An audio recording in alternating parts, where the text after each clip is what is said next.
Hello everyone and welcome back to another Dwarven Tavern review. This time we are talking about Pathfinder Advanced Class Guide.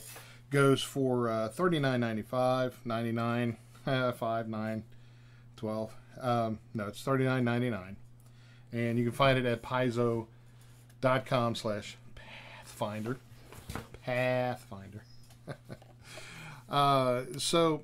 Anyway, where we left off, we were talking about the various Gestalt type classes, and I am kind of impressed at exactly how detailed and in depth these character classes are. It's not just a book. Well, it is just a book of character classes, extra, advanced, hence the name Advanced Class Guide. But everything in it makes sense because it's not just a random hodgepodge of classes put together. It's like, oh, what happens if you put a wizard and a thief together, and what happens if you put a paladin and a rogue together? Usually the rogue gets killed. But they've got really, really cool ideas like the investigator, which is the rogue, and the alchemist, and the war priest is a fighter cleric, and the swashbuckler is a fighter and the style of the gunslinger. I mean, it's just a cool and very logical set of circumstances and classes. So once we're done with the classes, in Chapter 2 it covers archetypes and class options, such as, it has the alchemist, the arcanist, the barbarian, the bard, the blood rager, the brawler, the cavalier, the cleric, druid, fighter, gunslinger, hunter, inquisitor, the inquisitor, the investigator, the magus, the monk, the oracle, the paladin, ranger, rogue, shaman, the skald. Like, ow, that water was hot. I'm a character class now. The slayer, the sorcerer, the summoner, the swashbuckler, war priest, witch, and wizard. And it has a number of options and such for them. For example, let's take a look and kind of the paladin archetype. All paladins follow a code that is both lawful and good, but how they do so varies from order to order and individual to individual. Some serve their code by ridding the world of dangers on the roads and byways, while others protect the faithful and their institutions. So, for example, in a campaign that I was dungeon mastering for, there was a paladin was one of the player characters, and his name was Kelsian. And Kelsian was a paladin of Pelor. And he, he's a half elven paladin, and was very faithful. He was paladin. He was a good paladin in good standing. Pelor is like. And then another paladin of Pelor came to Kelsian and actually challenged him, and it was a really intense situation because they were both paladins of Pelor, but the challenging paladin was not real. He was not real thrilled or approving of Kelsian's methods, which were fine. I mean, he was a paladin in good standing with Pelor, but this other paladin didn't believe that he should be doing what he was doing, whatever it was. I can't remember what it was, but the other paladin thought he was only after glory, which he wasn't really at all, and so they fought to the death. I mean, because that's, you know, paladin. That's what they do. And it was really intense. It was a really intense moment. So there is an archetype here called the Temple Champion. And the Temple Champion is a powerful warrior dedicated to a good or lawful deity. She thinks of herself primarily as a servant of her deity and secondarily as an agent of her deity's church. She is refined and understanding of a specific aspect of that faith and gives up standard paladin spellcasting in favor of war priest's domain-based blessings and granted powers. So it is one of those instances where, you know, you have to choose your own path. And each of the character classes, like the underground chemist, is an archetype of the rogue, which, you know, it's like someone in their basements building bombs, I guess, making chemical weapons,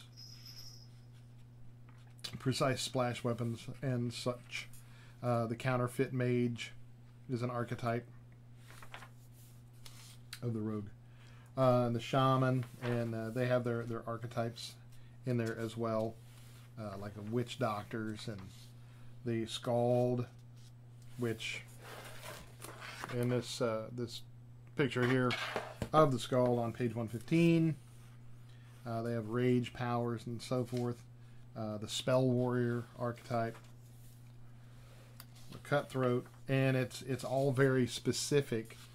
And in a way, I kind of I don't know. I mean, it's kind of weird because I always encouraged my players to take their classes to a different level as far as, you know, not playing the stereotype. And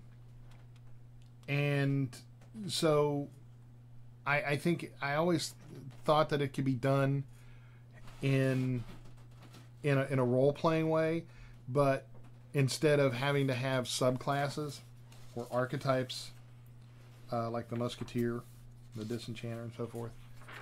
But given all the different special abilities that these guys get, I think it's cool. I think it's very cool. I mean, you can play a paladin, and you can, you know, because there's a lot of people who think that paladins are boring, which in reality they're not. They're far from it. But you can play your paladin in a different way that would give that paladin a different kind of flavor. But you would still have the same paladin abilities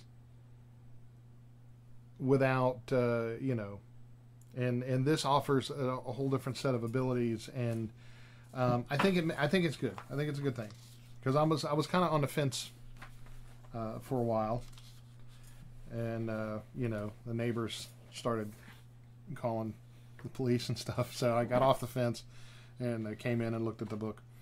And then this book has a ton of different feats,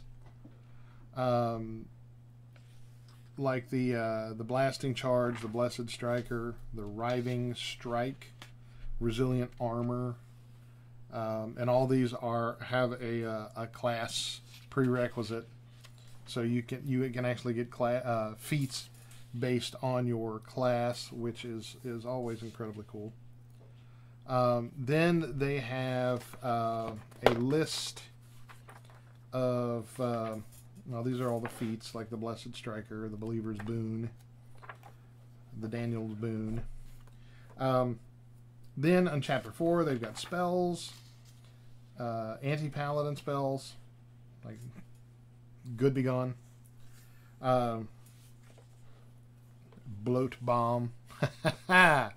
Yes, after a couple of White Castles, Bloat Bomb. Everything, you know, Paladin, Magus, sorcery, wizard spells, witch spells, summoner spells, and so forth. And the spells are they're very specific to that class, and they're actually pretty cool.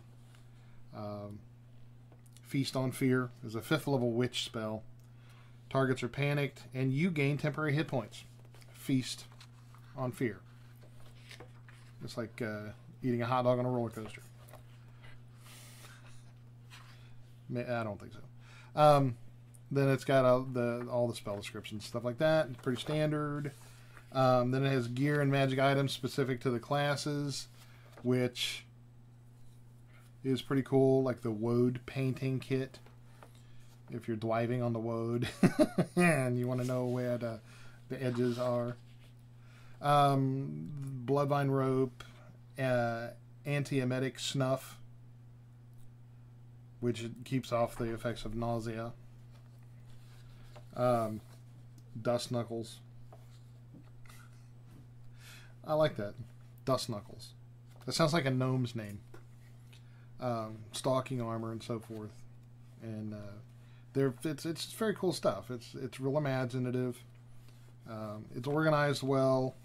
Very playable, and this is something, this is something that you can put in your 3.5 game. If you don't play Pathfinder, you can add it to your other D&D games, and have at it from there. So yeah, I give this totally a big thumbs up. I can't think of a thing that I found wrong with it or lacking in any way. So this one is going to get 5 axes from the Dwarven Tavern. And again, that is the advanced class guide. It goes for $39.99. And you can find it at www.paizo.com/Pathfinder. And look them up. And don't forget to look us up at www.dwarventavern.net and www.facebook.com/dwarventavern and at Tavernier on Twitter. We've got a significant Twitter presence, whatever that means. And subscribe and give us a like. We're still coming out with videos all the time. So. And if you have any requests or anything like that, we've had a few requests for Dungeon Master instructions and stuff like that, and we're working on those. So yeah, that's all. It's all happening. It's happening. So share our videos, please. We love it when other people share our stuff. And on behalf of the entire cast and crew of the Dwarven Tavern,